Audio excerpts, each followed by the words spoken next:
기독교 신앙은 깨달음에 있어요.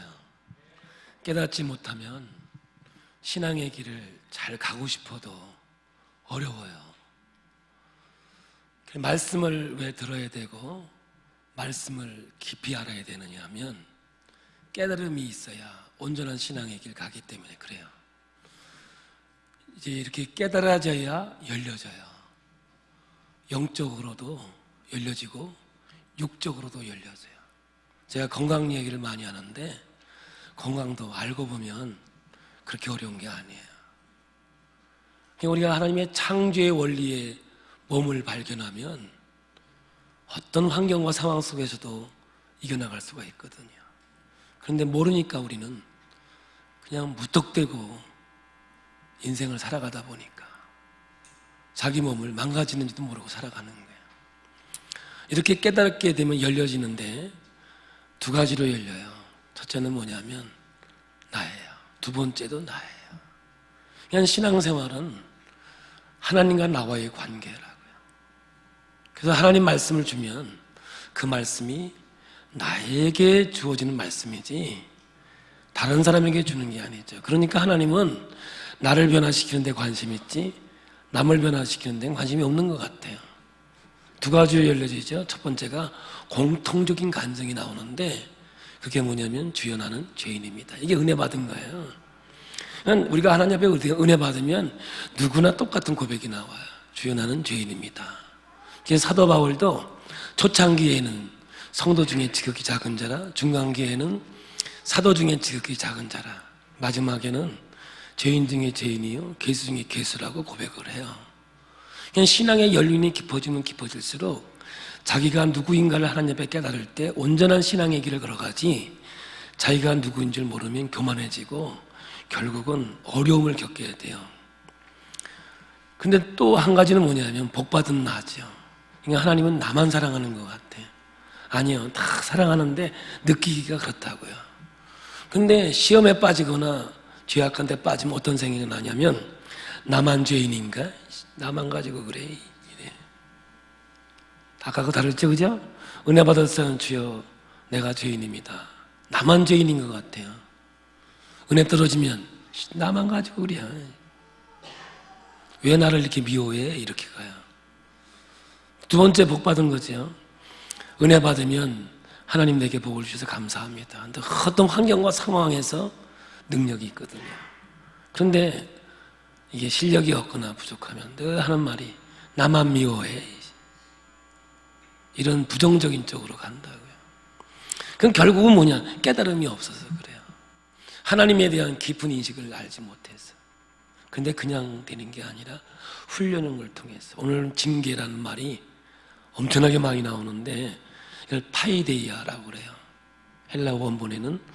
근데 이게 뜻이 뭐냐면 훈계하다 이런 뜻인데 우리나라 번역에는 이제 이게 징계다 이렇게 해놓은 것이죠. 훈련이 있어야 돼요. 이건 뭐냐면 배움이라고 하는 거죠. 기독교 영성은 성령의 역사, 지정의 배워야 돼요. 지적인 은사가 있어야 돼요. 배우지 않으면 자기 감정대로 간다고요. 자기 신념대로 가요. 아니요, 말씀을 듣고 깨달으셔야 돼요. 그 정적이죠. 깨달은 게 이 가슴으로 와야 돼요. 뜨거움이 있어야 돼요. 그 표현이 언어죠. 아름다운 언어로 바뀌어지는데 성경에는 뭐예요? 통역, 예언, 방언으로 고백을 하는 거예요. 통틀어서 아름다운 언어 이렇게 되는 거죠. 그러니까 예수를 믿고 깨달으면 언어가 아름다워지게 돼 있죠. 부정적인 언어 사용하지 않습니다. 그리고 세 번째는 의인데, 지정의인데 의는 삶으로 옮겨지는 거죠. 열매 있는 인생이 된다 이거죠. 이거 성령의 역사예요. 여기서 하나만 빠져도 성령의 인도하심이라고 볼 수 없습니다. 이런 속지 마세요. 신앙은 분명한 거거든요. 그래서 믿음은 들음에서 나는 거예요.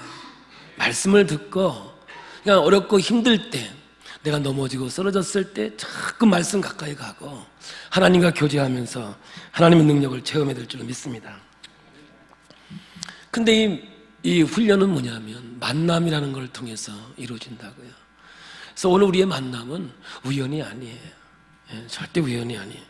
노사인의 노래, 난 복음성인 줄 알았어요. 우리 만남은 우연이 아니라고. 그러니까 한번 만났으면 후회하지 마세요. 하나님의 인도하심과 역사하심이 있다는 사실을 깨닫기 원합니다. 오늘 이 이야기를 오늘 본문에서 한번 여러분과 함께 말씀을 나눠보겠습니다. 제가 초등학교 1학년 때 갖고 싶은 게 있었어요. 좋은 겨울에 우리 옆집 용채, 내 친구 이름이 용채인데 그 친구는 이 토끼털 귀마개 있잖아요. 토끼털 줄로 해가지고 이렇게 얼마나 저는 강가에서 태어나가지고 자라서 바람이 얼마나 센지 겨울 되면 보통 추운 게 아니에요. 이거 얼마나 기가 한번 빌려 차보니까 얼마나 따뜻한지 몰라. 그래서 엄마한테 가서 나 저 토끼털 귀마개 하나만 사더라. 돈이 어딨냐고. 안 사주는 거야. 그래. 그리고 우리 동네는 이 참새가 참 많았어요.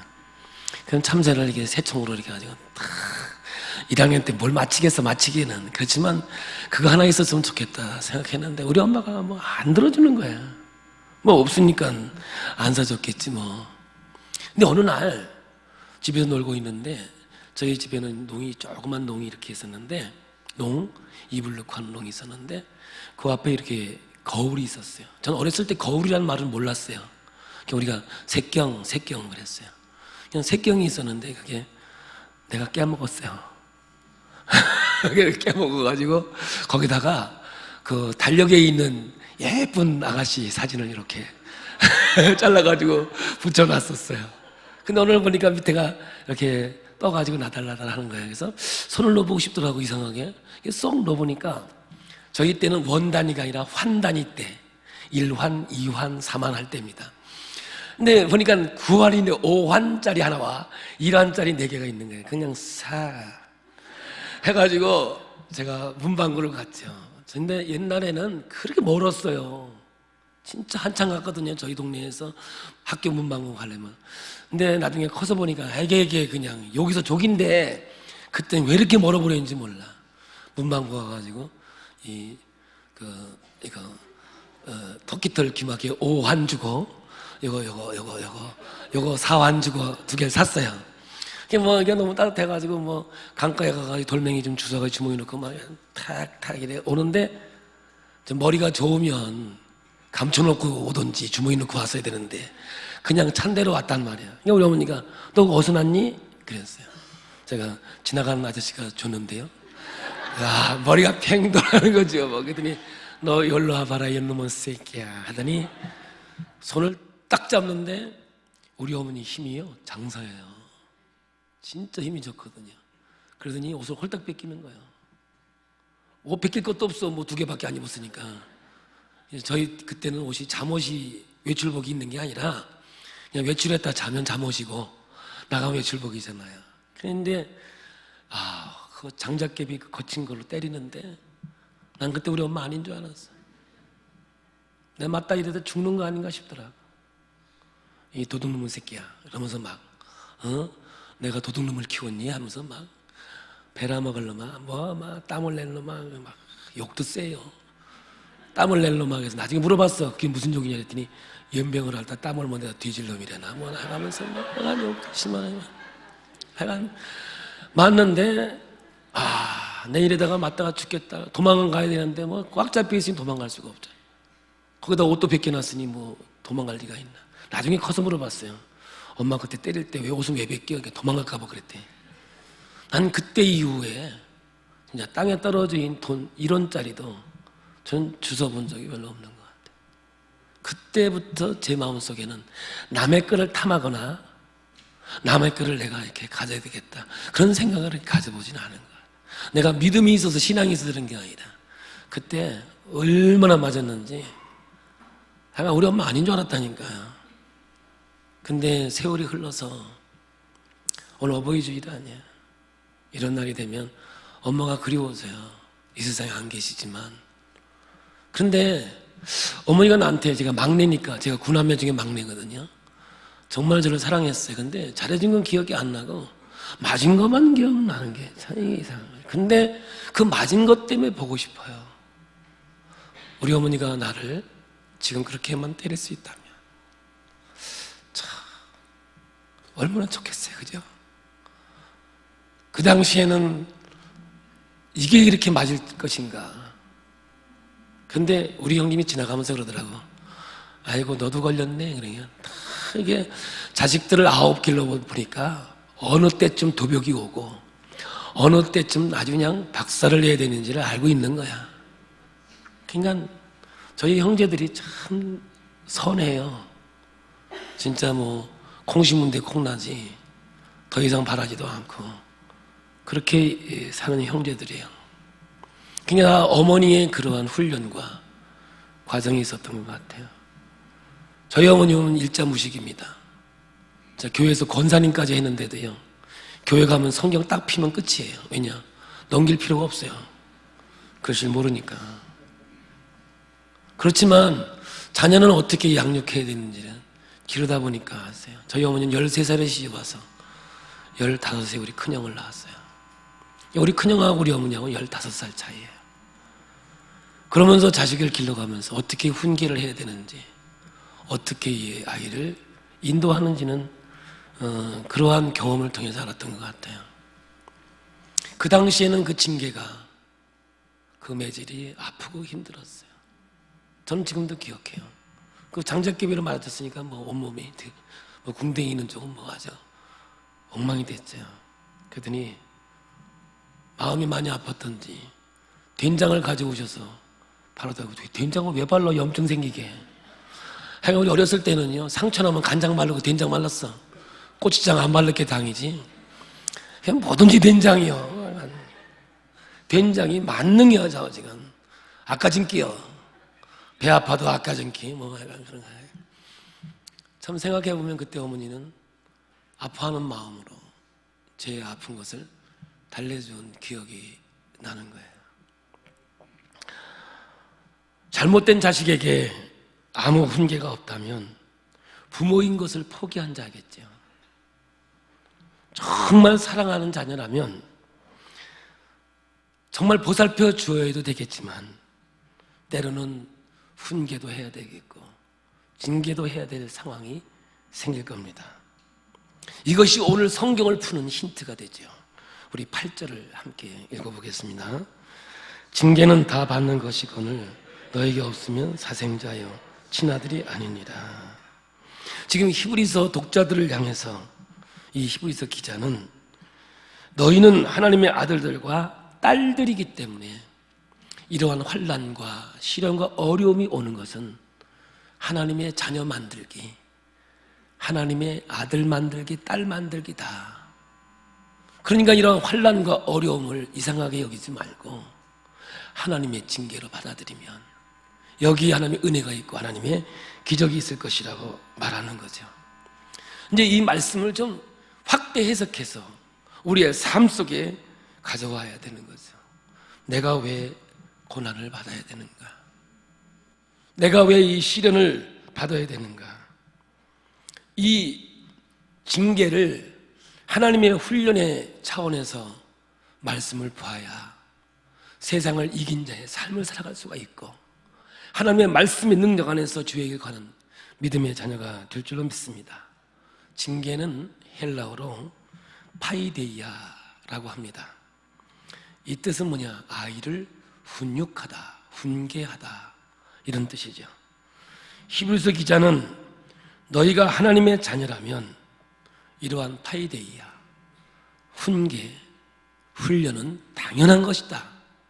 근데 오늘 여기는 징계라고 하는 표현을 써놨기에 아차하면 오해를 가지고 올세요.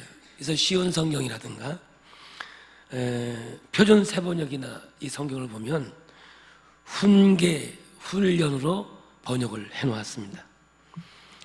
사실 우리가 잘못해서 와지는 시련도 있고 슬픔도 있습니다. 내가 잘못해서 와지는 어려움도 있단 말입니다. 그렇다 하더라도 하나님의 자녀된 우리들은 그것 역시도 하나님의 훈련으로 끌어올릴 수만 있다면 오늘 우리의 삶 속에서 원망하는 자리와 불평하는 자리가 아니라 오히려 하나님의 놀라운 섭리와 역사를 깨달으는 하나님의 말씀으로 받을 수 있는 하나님의 은혜가 될 줄로 믿습니다. 보세요. 벌은 내가 한 행위에 대한 결과로 주어지는 거죠. 내가 잘못해서 얻어 터지는 걸 벌이라고 합니다. 그런데 여기에 징계로 번역된 파이데이아는 하나님이 하신 근거로 인하여 되어진 것이죠. 그러니까는 이 근거가 다른 거예요. 정리해보면 징계는 내가 근거가 되어 한 것에 대한 벌이고요, 이 벌이라는 결과로 끝나버려요. 그래서 벌은 받아버리면 끝나는 거죠. 그런데 이 파이데이아는 하나님이 근거가 되어져서 훈련하는 수단이기 때문에 하나님은 어떤 결과를 의도하고 이 훈련을 허락했다는 거죠. 단어 하나 차이인 것 같은데도요, 엄청난 차이가 있는 거죠. 벌은 나 중심이고요, 내가 한 것에 대한 하나님의 반응이고, 그래서 율법주의는요, 이거 이상으로 해석할 방법이 없어요. 그래서 어려움 당하면 너 혼나서 그래, 어떤 시련이 오면 너 죄졌지, 이건 늘 죄에 대한 벌로만 해석하는 거죠. 그러니까 복음의 능력을 깨달을 수가 없는 거예요. 그래서 율법은 복음의 원수된 자라고 성경은 말하고 있는 겁니다. 이 파이디아는 하나님께서 우리를 향한 의도와 계획을 가지시고 있는 것이기 때문에 하나님은 이 과정을 통해서 우리를 성숙하게 하고 하나님의 자녀로 만들어가는 과정 속에 있다라고 하는 것이죠. 그래서 오늘 하나님 앞에서 우리가 올바른 반응은 하나님께서 나를 훈련시키고 있구나라고 받아들일 때 원망하는 자리가 아니고 불평하는 자리가 아니라 그 말이에요. 그러나 벌로 받는 사람들은 이렇게 원망과 불평으로 갈 수밖에 없지만 훈련으로 받는 사람들은 이것을 통해서 더 좋은 것으로, 더 귀한 것으로, 아름다운 것으로 내게 줄 것을 믿고 하나님 앞에 감사하는 것이죠. 그래서 벌은 소망이 없어요. 그러나 여기에 훈련, 징계는 소망이 있고 희망이 여기에 있다는 것을 우리는 깨달아야 될 줄로 믿습니다. 벌은 끝나요. 받고 나면 아무것도 아니에요. 그러나 이 징계는 반드시 하나님의 훈련의 목적이 있기 때문에 하나님께서 우리에게 어떤 목적을 두고 하시느냐, 그것은 하나님의 백성들, 하나님의 자녀들이 소원과 마음을 이 땅에 두는 것이 아니라 하늘에 두고 살게 하기 위한 목적을 가지고 이러한 훈련을 하고 있다는 사실을 우리는 깨달아야 될 줄로 믿습니다. 이 세상이 중요하지 않다는 게 아닙니다. 이 세상이 너무 중요합니다. 오히려 하나님은 이 땅 위에서 아름다운 삶을 살아갈 것을 권면하고 있지요. 그러나 여러분, 세상의 것들은 안개와 같습니다. 모든 것이 우리 눈에 보여지는 것은 허상입니다. 그럴 때 우리는 진짜 이 세상에 마음을 두는 것이 아니라 하늘의 소망을 두고 살 것을 하나님께서 우리에게 훈련하는 것이죠. 우리의 만남을 통해서 하나님은 훈련합니다. 여러분, 우리가 살다 보면 미운 사람이 있어요. 근데 미운 사람은요, 하나님이 붙여준 도구예요. 그래서 이 미운 사람은 없어졌으면 좋겠다. 둘 중에 하나지요. 이사 가든지 죽어버리든지. 그런데 여러분, 이 사람이 없어지면 희한하게 그 다음날 7배나 센 사람이 생겨요. 함부로 그런 말 하면 안 돼요. 사랑은요, 원수가 없으면 배울 길이 없어요. 그래서 하나님도 우리가 아직 원수 되었을 때에, 하나님 우리가 원수 되었을 때 독생자 예수 이 땅에 오셔서 십자가의 죽으심으로 하나님과 우리의 관계를 회복한 것이죠. 아멘. 예. 그러므로 이 미운 자와 원수가 다 어디에 있어요? 마태복음 10장 36절. 사람의 원수는 집안 식구니라. 다 어디에 들어 앉아 있어요? 집안에 들어 앉아 있다고요. 그러므로 여러분, 우리가 용서와 사랑을 배우는데 이게 파이데이아예요. 내 일생의 최고의 잘못된 선택, 저 인간 만난 거다. 근데 이게 뭔지 아세요? 훈련이에요. 이 세상에 마음을 두고 사는 것이 아니라 어디에다 마음을 두라고? 하나님 나라에 마음을 두고 살아갈 것을 훈련시키고 있는 거예요. 이 만남을 통해서 하나님은 파이데이아예요. 우리를 훈련시키고 있는 것이에요. 한번 옆 좀 봐보세요. 깊게 새기지 마세요. 깊게 알면 내가 너 깊게 알고 보니까 인간도 아니더라 이렇게 한다. 그러니까 여러분들 친구 좋아하는 사람 언젠가는 친구 때문에 나 친구 안 새겨 그런 게 아니라 오직 예수만이 생명이고 나의 친구고 나의 능력임을 깨닫게 하기 위해서래요. 여러분 우리 인생을 살다 보면 돈 때문에 어려움 당할 때가 있어요. 그러면 이럴 수가 있냐 저럴 수가 있냐 그런 게 아니에요. 우리의 생명의 주인이 돈이 아니라 하나님이라고 훈련시키는 거죠. 이게 성경에서 얘기하는 파이데이아라는 뜻이에요. 여러분 직장도 그래요. 저는 그렇게 얘기해요. 너무 열심히 다니지 말라고. 내가 이렇게 인생을 살보니까 너무 열심히 다니는 사람이 일찍 잘리더라고. 그냥 대충 다니는 사람들이 끝까지 다니더만. 아닌가? 근데 예수는 생명 걸고 믿어야 되는 게 예수는 대충 믿으면 안 돼요. 생명을 걸어야 되는 게 여기에 생명이 있기 때문에 그런 거예요. 이걸 깨닫게 해주기 위해서 이 히브리서 기자가 이 독자들에게 징계에 대한 이야기를 하고 있는 거죠. 그러므로 징계가 없으면 죽은 자라는 거예요. 죽은 자식이죠. 자식이 아니라는 거예요. 그러므로 내 인생 속에 다가오는 시련과 어려움은 바로 하늘의 소망을 두는 거죠. 이것이 오늘 여러분 히브리서 11장 믿음의 장을 해석하고 있는 거라고 말씀드렸죠. 12장 13장은 그러니까 아브라함에게 한번 가봐요.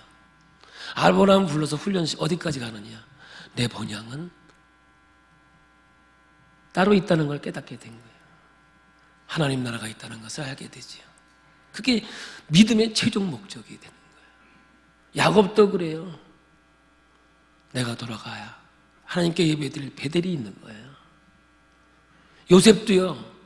나그네와 같은 인생, 돌아갈 외국인 같은 인생, 언젠가 돌아갈 하나님 나라에 대해서 얘기하고 있다고요.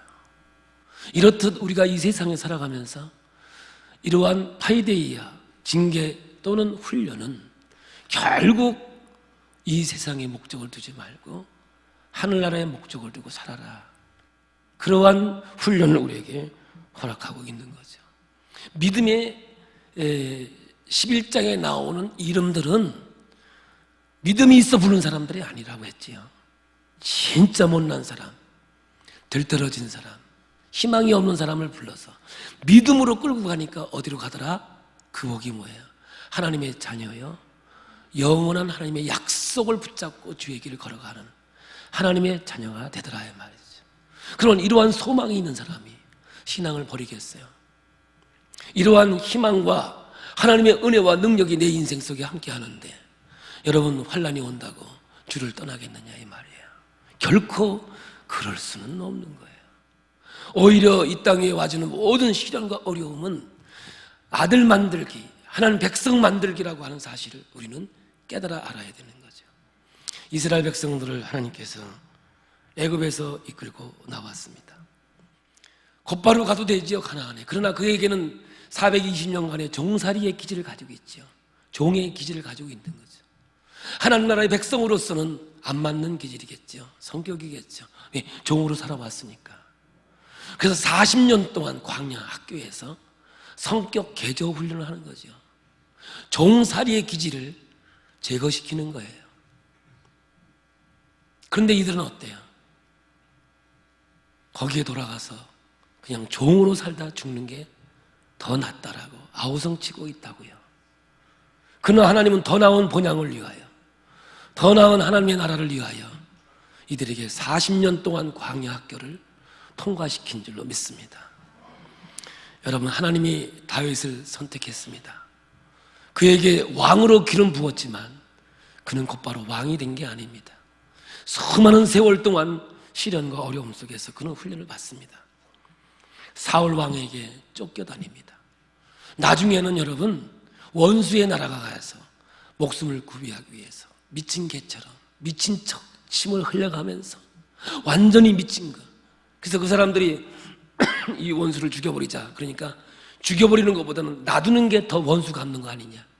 더 많은 고통 속에 죽게 내버려두자. 아주 머리 굴린 게 그들은 또 그런 거 머리 굴린 거죠. 그렇게 하나님께서는 이 다윗 그를 훈련시켜서 민족의 지도자로 왕으로 세우게 되는 것이죠. 여러분, 그의 나라와 하늘나라는 아무나 가는 거라고 여러분 믿지 마세요. 그 수준에 이르는, 그 실력에 이르는 하나님의 자녀들이 그 나라가 임하게 되는 줄로 믿습니다. 여러분, 하늘나라는요, 우리가 얘기하는 천국의 개념도 있어요. 그러나 성경에서 얘기하고 있는 하늘나라는 하나님의 통치, 하나님의 주권이 되는 것, 다른 말로 얘기하면 하나님의 다스림이죠. 지금도 우리가 하나님의 다스림 속에 있으면 그것이 천국이고 하나님의 놀라운 역사가 있는 줄로 믿습니다. 성경은 여전히 강조합니다. 이 훈련을 통해서 아들 만들기, 딸 만들기라는 거죠. 만약에 이러한 훈련이 없다면 살아있는 자식이 아니라고 성경은 말합니다. 그러므로 오늘 저와 여러분은 히브리서의 11장에 나오는 믿음의 사람들처럼 하나님이 불러서 믿음으로 인도하니 어디에 가 있더라? 하나님의 다스림, 하나님의 나라, 할렐루야, 천국을 소망하는 자리에 있더라. 이것이 오늘 성경이 우리에게 가르쳐주고 있는 생명의 말씀이 되는 줄 믿습니다. 여러분, 하늘나라는 도피하는 것이 아니에요. 어떤 사람은 저한테 이렇게 물어봐요. 목사님, 천국이 언제 와요? 저도 몰라요. 빨리 왔으면 좋겠대요. 왜? 지긋지긋해서. 이 세상 살아가는 게 지긋지긋해서 천국이 왔으면 좋겠대요. 죄송합니다. 그런 분에게는 하늘나라가 없을 것 같아요. 그게 아니에요, 여러분들. 우리는 오늘 부활의 기쁨을 가지고 살아야 돼요. 오늘 감사하면서 주의 길을 걸어가는 거예요. 주님 부르시는 날까지 하나님은 우리를 하늘나라의 백성답게 살아가도록 훈련시키는 줄 믿습니다. 그러므로 이 세상 살아가는데도 어떤 환경과 상황 속에도 믿음을 잃지 않고 기쁨으로 살아가는 하나님의 백성 되기를 원하는 것이지, 이 세상은 지긋지긋하니까, 아이고 저놈의 인간 보고 싶지 않으니까. 어떤 사람은 그래요. 저 인간 빨리 예수 믿기 전에 하늘나라 왔으면 좋겠다. 어떤 때는 섬찟할 때가 있습니다. 지금 오늘 우리의 수준이 어디에 있는가 한번 보세요. 지금 저와 여러분의 신앙의 수준이 어디에 있는가? 내가 어려움을 당하면 벌 받는 건가? 하는 율법적인 수준에서 보는지, 아니면 내게 다가오는 이러한 시련과 어려움을 훈련의 도구로 깨닫고 있는지. 하나님은 지금도 살아계셔서 우리의 생사화복을 주관하시는 전능자인 줄 믿습니다. 그러므로 하나님의 사랑하는, 하나님의 살아있는 자녀는 징계가 있는 게 마땅한 것이며 당연하다라고 성경은 우리에게 말하고 있는 거예요. 여러분, 주기도문을 보십시오. 다 똑같아요. 이 땅 위에서 그리스도인답게 능력 있는 하나님의 자녀로서의 삶을 살아가기를 원하는 것이지, 믿음을 가지고 있는 자가 세상 이로에 넘어지고 세상 때문에 고통을 고통으로 여기고 그런 게 아니라고요. 내게 주어진 기쁨으로 세상을 이긴 자의 삶을 살아가는 능력이 있게 되는 줄로 믿습니다. 그러므로 오늘 저는 지난주에도 여러분에게 말씀했어요. 우리의 신앙의 길을 승리에 이끌기 위해서는 내가 기뻐하는 그 이유가 바뀌어져야 된다고. 내가 세상에서 사는 기쁨이 그게 제일이면 안 된다고. 예수 믿는 기쁨이 가장 클 때 모든 것들을 이겨나가는 역사가 있게 되는 줄로 믿습니다. 이것이 훈련이고 하나님의 인도하심이라는 사실이죠. 그러면 하나님께서 이 훈련을 통해서 우리에게 주시는 분명한 세 가지의 은혜가 있고 축복이 있습니다. 그 첫 번째가 7절입니다. 우리 함께 볼까요? 너희가 참음은 징계를 받기 위함이라. 하나님이 아들과 같이 너희를 대우하시나니 어찌 아버지가 징계하지 않는 아들이 있으리요. 하나님이 아들과 같이 너희를 대우하신다는 거죠. 징계, 이 훈련을 통해서 자녀다운 삶을 살아가는 거죠. 저는 군대에 있을 때 공수교육을 했습니다. 한 것 같지 않습니까? 이 서 있는 폼이 정말 힘든 훈련이에요. 구호가 뭔지 아세요? 하나 둘 셋 넷이 아니라 차라리 죽여라, 이게 한 이상한 구호예요. 하나 둘 셋 넷 해야 되는데 조교 개새끼 하면서 뛰는 거예요. 악을 심어주는 거예요. 진짜 그 조교가 아이고 저 그냥 죽여버리고 그냥 물속에 확 빠져 죽었으면 좋 그렇게 악랄하게 훈련을 시키는 거예요. 야, 저게 인간일 수 있을까? 우리 훈련 받을 땐 빨간 모자가 아니라 까만 모자 쓴 건 인간이 아닌 것 같이 보여요. 그런데 그 공수교육 2주를 받고 나니까 이야, 싸나니가 되는 거예요. 조금 전까지만 해도 저 죽여버리고 싶을 정도로 악랄한 인간이 세상에 그렇게 뭐 있어 볼 수 없어. 조교하고 끌어안고 수고했습니다. 감사합니다. 만들어주셔서 감사합니다. 야, 진짜인데요. 불광동에 차를 타고 나왔는데 누가 좀 건드렸으면 좋겠더라고. 한판 해보고 싶어서. 겁나는 게 없는 거예요. 겁나는 게. 눈에 불이 팍팍팍팍. 그 훈련을 진짜 세게 받고 나니까요. 몇 명 정도는 간단하게 해결할 것 같더라고요. 그게 훈련인 거예요. 적어도 하나님 앞에 징계를 통해서 훈련받은 그리스도인은 넘어지지 않습니다. 쓰러질 이유가 어디 있어요? 또 내게 훈련이 오면 더 멋있고 더 아름다운 하나님의 백성으로 만들어주시는 것이죠. 근데 여기에 뭐라 그러냐? 내가 너를 아들처럼 대우해 주겠다는 거예요. 아멘. 여러분, 하나님의 자녀처럼 대우받고 싶으면 이러한 시련과 어려움에 넘어지지 말아요. 하나님은 우리를 잘 아시는 분이기 때문에 하늘나라의 멋진 아들 만들기 위해서 할렐루야 훈련을 시키는 줄로 믿습니다. 두 번째는 뭐냐면 10절입니다. 시작. 그들은 잠시 자기의 뜻대로 우리를 징계하였거니와 오직 하나님은 우리의 유익을 위하여 그의 거룩하심에 참여하게. 이 거룩함은 구별된 하나님 나라거든요. 그러니까 우리는 이 훈련을 통해서 거룩하게 거룩하심에 참여하게 하시느니라. 천국 백성으로 영원한 백성으로 하나님께서 우리를 인도해 주신다고 하는 이 엄청난 하나님의 약속의 축복의 말씀이 있는 거예요. 세 번째는 징계 이유는 11절입니다. 시작. 무릇 징계가 당시에는 즐거워 보이지 않고 슬퍼 보이나 그의 그로 말미암아 연단받은 자들은 의와 평강의 열매를 맺느니라. 여러분, 내가 잘못해서 벌받고 그런 차원의 이야기가 아니에요. 오늘 이 말씀이 내 마음속에 새겨진다면 넓은 하나님의 창조의 세계 속에서 내게 다가오는 시련과 어려움은 훈련의 차원에서 받아들일 수만 있다면 할렐루야, 오히려 지금은 힘들고 어려울지 모르지만 여러분, 의의 평강과 열매가 우리에게 주렁주렁 열리게 될 줄로 믿습니다. 사랑하는 성도 여러분, 우리는 예수 믿는 사람들이에요. 하나님의 자녀요 천국 백성이 되는 거예요. 여러분, 시시하게 살지 마세요. 쫀쫀하게 살지 마세요. 훈련을 안 받으셔서 그래요. 훈련을 하셔야 돼요. 훈련하면요 눈이 반짝반짝합니다. 어디가 살아있냐? 이 광대뼈가 살아있어요. 광대뼈가 위로 탁 올라가가지고 힘을 잃으면. 그래서 성경 말씀을 전하면서 자 이렇게 보면 탁 올라간 사람이 있는데 어떤 사람은 하나님의 자녀처럼 사셔야 돼요. 천국 백성처럼 사셔야 돼요. 이 징계가 지금은 어렵고 힘들지 모르나 나중에 우리에겐 의의 평강으로 하나님의 능력으로 우리에게 다가오게 될 줄로 믿습니다. 훈련이 길어지는 경우도 있고요, 짧은 경우도 있는 거예요.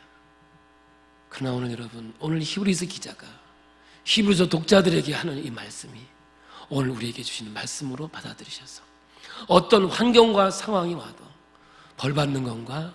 이러한 아주 초보적인 율법적인 신앙이 아니라 나를 훈련시켜서 하나님의 아들 만들기, 하나님의 백성 만들기 위한 하나님의 징계라는 사실을 믿음으로 받아들이신다면 원망의 자리, 불평의 자리가 하나님의 능력의 자리, 축복의 자리로 바뀔 것이며 결코 세상 때문에 넘어지고 쓰러지는 것이 아니라 하나님 앞에서 더 훈련된 자로서 멋있는 인생을 살아가는 저와 여러분이 되게 될 줄로 믿습니다.